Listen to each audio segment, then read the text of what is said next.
Goody, goody, everyone.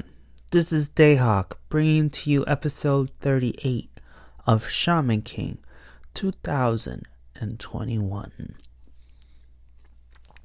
This episode opens up with Karim and Gova and pretty much giving us, the audience, a follow-up of what's going on with the Shaman tournament, and they're narrowing down to their final teams, and also pointing out that Hao is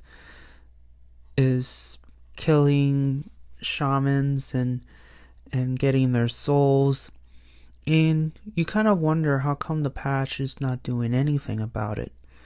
And of course, the excuse is, well, if it's the will of the Great Spirit, then we cannot interfere.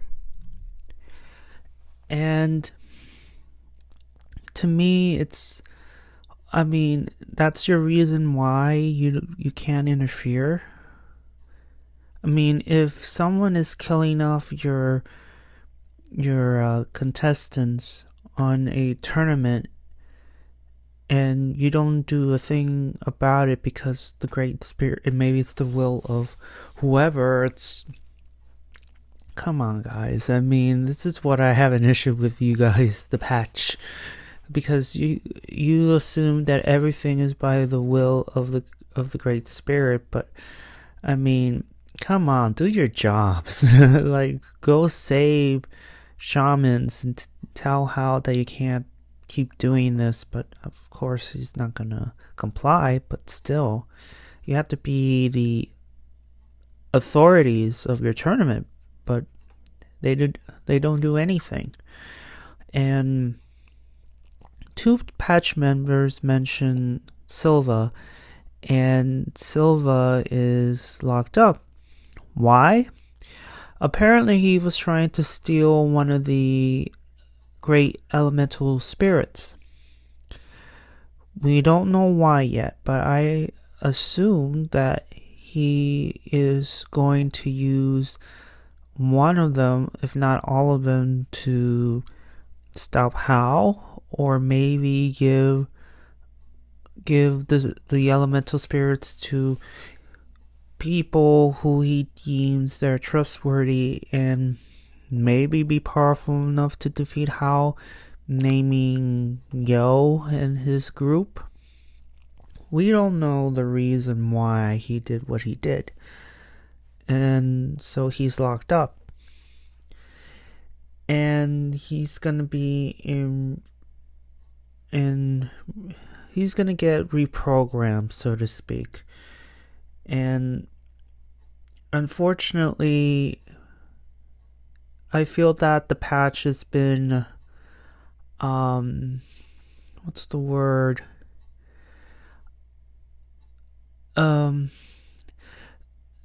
We cannot trust any of the members of the patch, because we all know for sure that Karim and Magna is part of Hal's group, and God only knows who else is involved with Hal.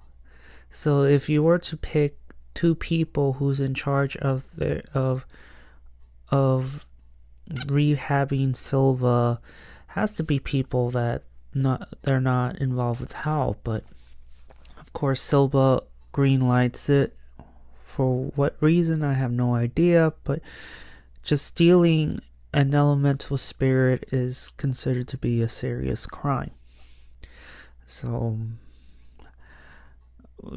I don't know what's going to happen to Silva, if he's going to do a jailbreak, or I don't know, but we'll see. And we get to see Yo and Mata just hanging out, looking at the sky, and we get to see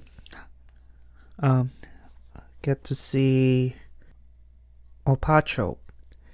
And if you could remember from the last episode, how sent her on a mission, and the mission is to give Yo a message, which is more like a threat. Hao wants Yo back in this tournament. And if he doesn't, then he will go after the golem and the children. And before Opacho gave the message to Yo, Ryu gets into the picture, but ends up being kicked and thrown and fling across the sky in an embarrassing fashion. And afterwards, you get to see the yo-yos eating, and Opacho is there. It's kind of strange when Opacho is a part of the enemy and is treated like a guest. Strange, right? Yo is conflicted because as much as he wants to go back, he's a man of his word.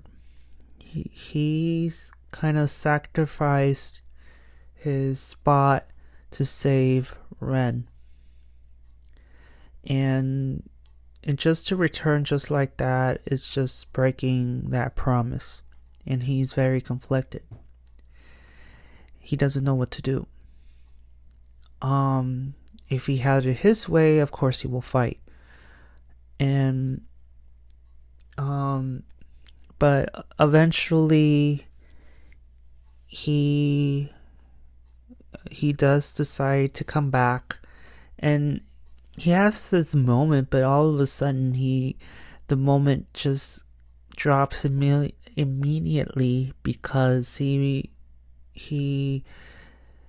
doesn't have his oracle bell anymore, and he knows that he dropped it at the bridge site. And just when all hope was lost, Anna appears and like, I found your oracle bell, just get it.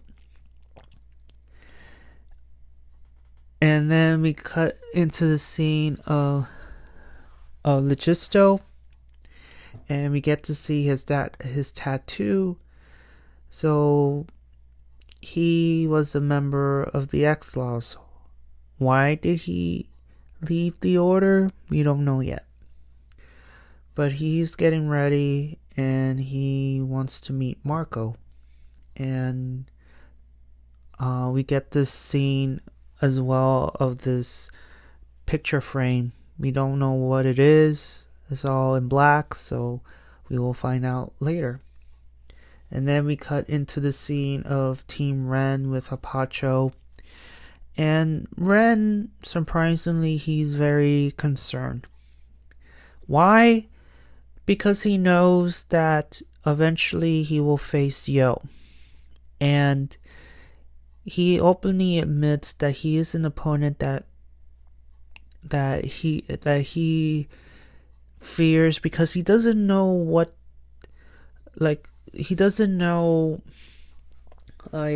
to think of him. Like, he thinks, like, the way he battles, the way he thinks is outside of the box. He's unpredictable.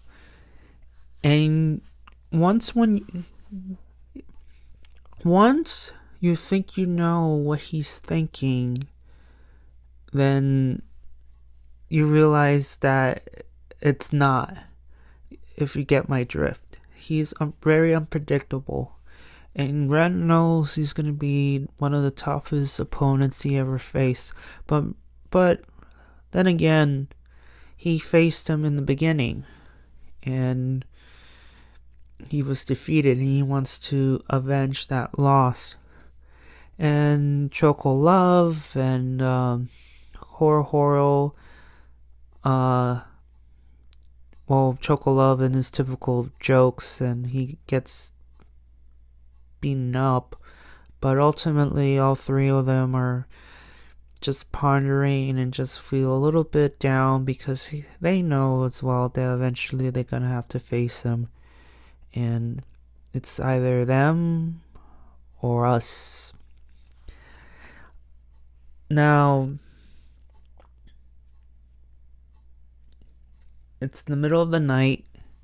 Yo arrives at the X-Law ship. Only this time, he's not gonna beg, he's not gonna reason, he's gonna go and fight them. And we all know why. Because Yo would rather not fight, give an explanation, and hope for the best that they will agree without, without a fight. But you're dealing with Marco. Marco is. We all know how Marco feels about Yo. Because the moment he knew that Yo is the twin brother of his sworn mortal enemy, he considers Yo to be his mortal enemy. It doesn't matter what he says, he is evil to the core. And Yo knows that even if he tries to reason with Marco, he's not going to hear it.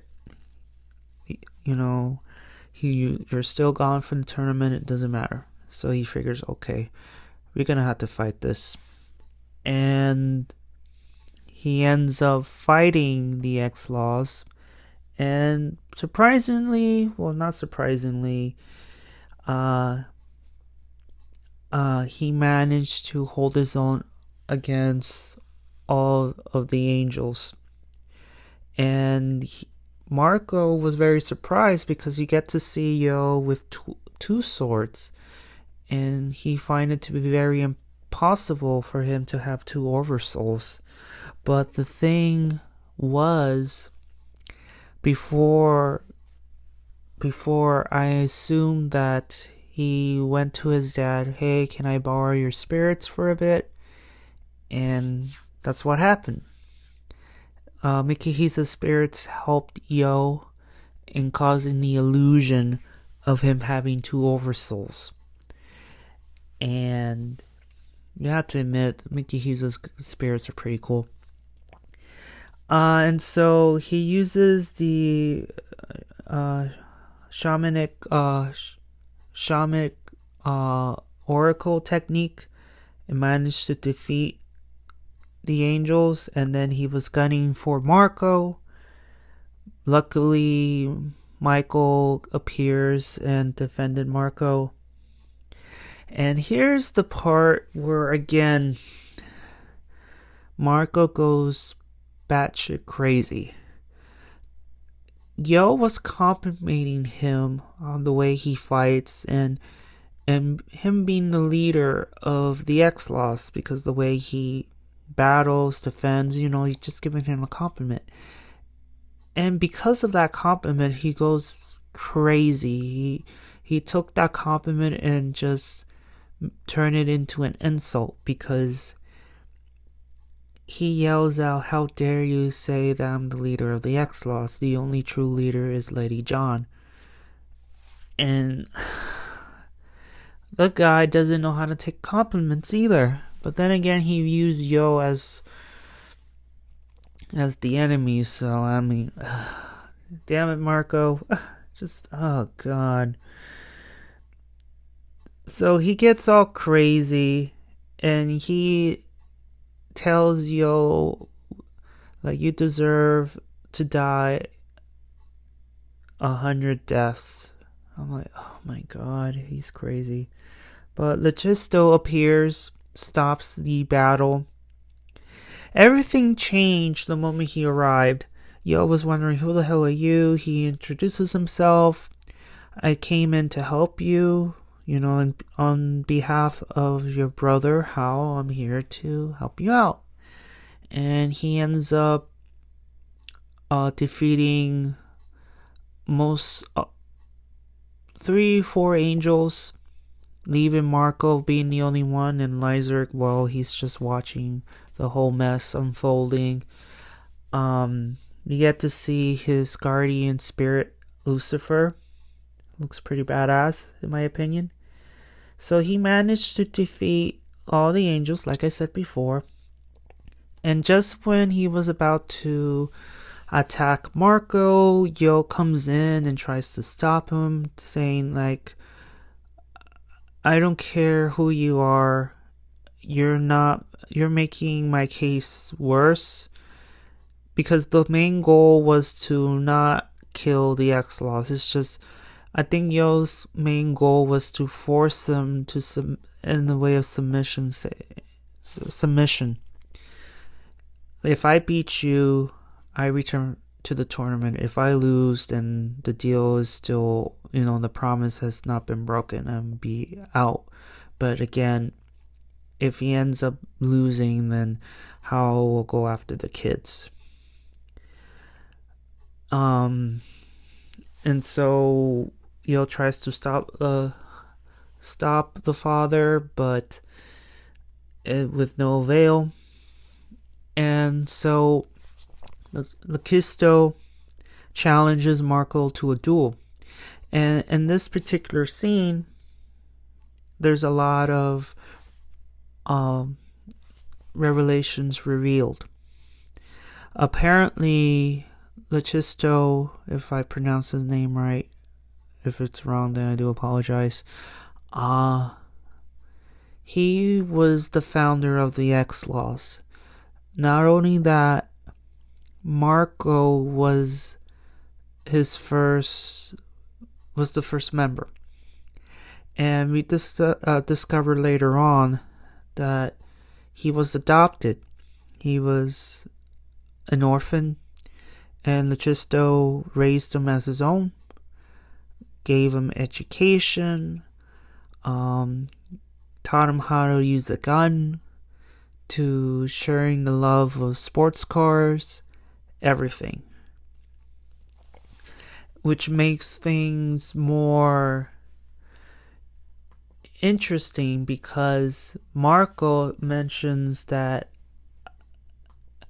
I hate traitors the most. So you get to understand why he's like what the hell are you doing here, and why he hates traitors. But I'm sure he hates Hao even more. But and then the mention of calling Marco Little Marco, the kids were kind of stunned, like, Little Marco? What the hell is going on here? And then we get to see the photo in all its glory, where you see Marco and Luchist, and behind it's a church somewhere in Italy, if I remember. Yeah, Italy. And so the duel has been made. And here's another thing that I found it very weird. Marco tells the story about his connection with Father Luchist, and he strips his uniform and reveals his battle mode, his battle clothes, and he is so weird because you see him with a shirt all unbuttoned, with short shorts, some boots, and his guns. And it's so out of place, especially for Marco being so uptight, and you assume that he sleeps in his uniform, and oh man, it's just so weird with that outfit on. And not just him, but Luchist just strips out of his clothes and he reveals his own battle gear, and it's very weird. With the little Marco stuff and that outfit, I'm like, God. It's like, if you knew someone who often wears suits all the time, and then all of a sudden you get to see that particular person in normal street clothes, and like, wait a minute, who are you? You're so used to the person wearing suits all the time, but you get thrown out when you see that person wear something else other than a business suit. This is the kicker right there, for real. And so while they're trying to start this duel, the kids are in the sidelines, and Yo wants to stop this duel because he knows that 2 people will go in and 1 person will go out. And Lyserk is going to help Yo and trying to stop them both, and hopefully they could talk and make amends. But we all know that's not gonna happen.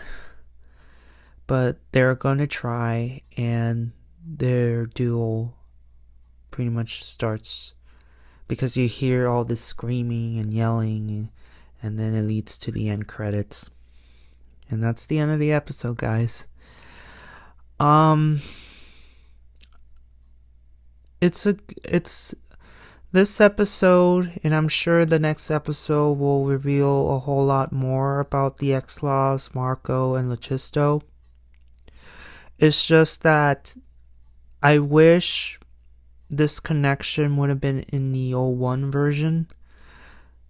Because right now, doing both versions, like I said from sometime in previous videos, that they're both night and day. And I'm sure the reason why with the reboot they're trying to match the manga as much as possible. We still haven't seen the Lily 5, which I believe they're only made for the anime or 1. We would have seen them a long time ago, let's be honest. And some other characters we've seen in the original has not yet made an appearance in this version. So, I mean, it kind of sucks that we're not going to see the Lily 5, but it is what it is. What do you guys think of Marco's outfit? I'm curious, what do you guys think of Marco's outfit? I really want to know,